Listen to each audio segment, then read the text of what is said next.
Magandang araw mga kaibigan.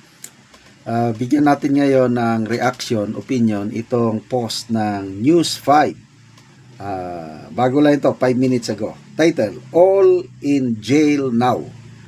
Lahat nakapreso. Resback ito ni Mr. Larry Gadon doon sa kasong isinampa, indirect contempt, isinampa ni Attorney Ferdinand Topacio laban kay Gadon dahil sa kanyang maanghang na salita laban sa Supreme Court Justices. Yung tinawag niya ng mga tuta ni Duterte. So ito ang sagot ni Gadon. Okay. Presidential Advisor for Poverty Alleviation Larry Gadon insisted that it's just attorneys Ferdinand Topacio's style made noise to get attention. This follows Topacio's filing of a petition for indirect contempt against Gadon in the Supreme Court that rooted the Secretary's alleged highly offensive and outrageous public remarks in the Supreme Court decision Vice President impeachment case Sara Duterte.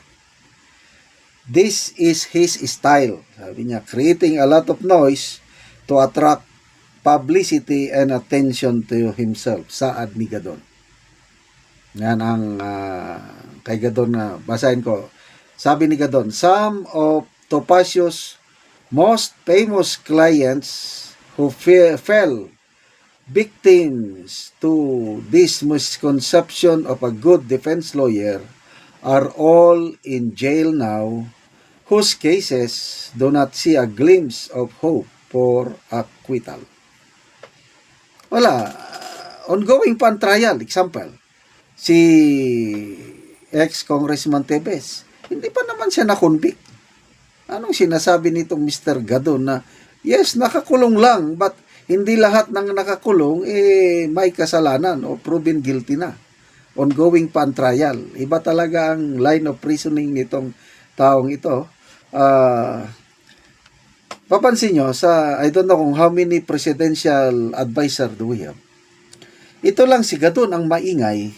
Okay lang sana kung ang ingay niya, yung line of work niya, kung ang sinasabi niya sana tungkol sa poverty alleviation, okay.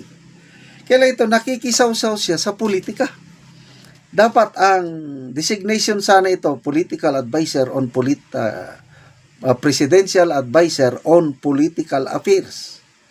Pansin nyo, nung kainitan pa ng charter change, nag-submit siya ng position paper letter sa Kongreso sa Senado, na ano siya ng ano ba yung mga suggestion niya tungkol sa charter change. Hindi naman niya trabaho yun. Tapos ito, tungkol sa impeachment, siya ang maingay.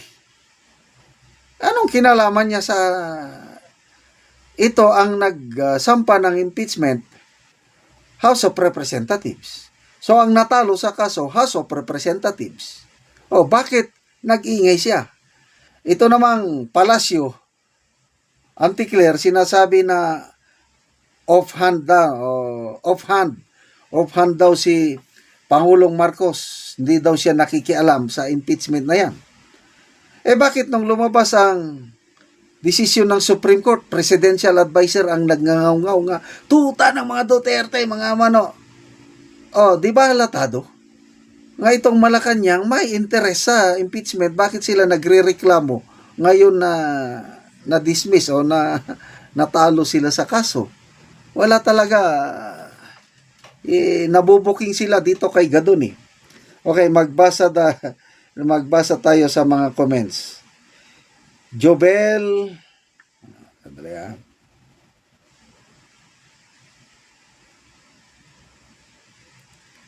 Okay.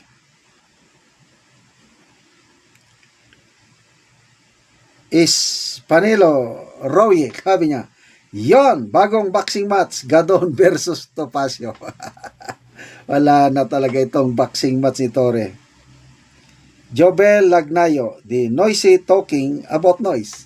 Sinong maingay? Di ba si Gadon? Inaakusan niyang maingay si Atty. Topacio.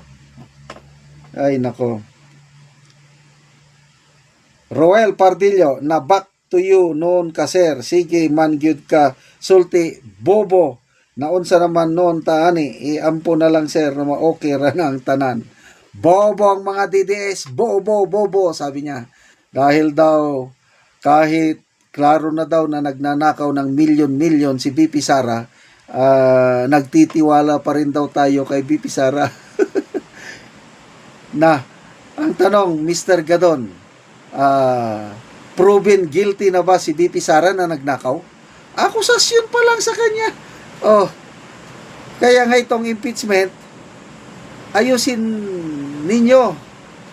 niyo para magtuloy ang trial para madesisyonan kung guilty or hindi. Tom's Pavilla, a taste of your own medicine. Janre Milyomeda, kini nga kaso kaya ra kaayo sila maka-fine kay 30K raman unya.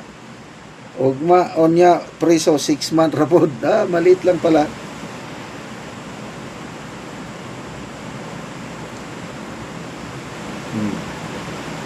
Helen Valdez, ikaw gani nauna nag-iingay. Maingay talaga itong si Gadon. Adlawan Ana, kakapal naman kasi ang mukha mo para sabihan sila ng ganon. Di hamak naman sila na may dangal sila kumpara sa iyo na bayarang walang dangal. Hudas! Yan, disbarred na abogado. Itong maestrado ng Korte Suprema, the best among the best. Grabe, ako ang taas ng respeto ko sa mga maestrado natin sa Korte Suprema.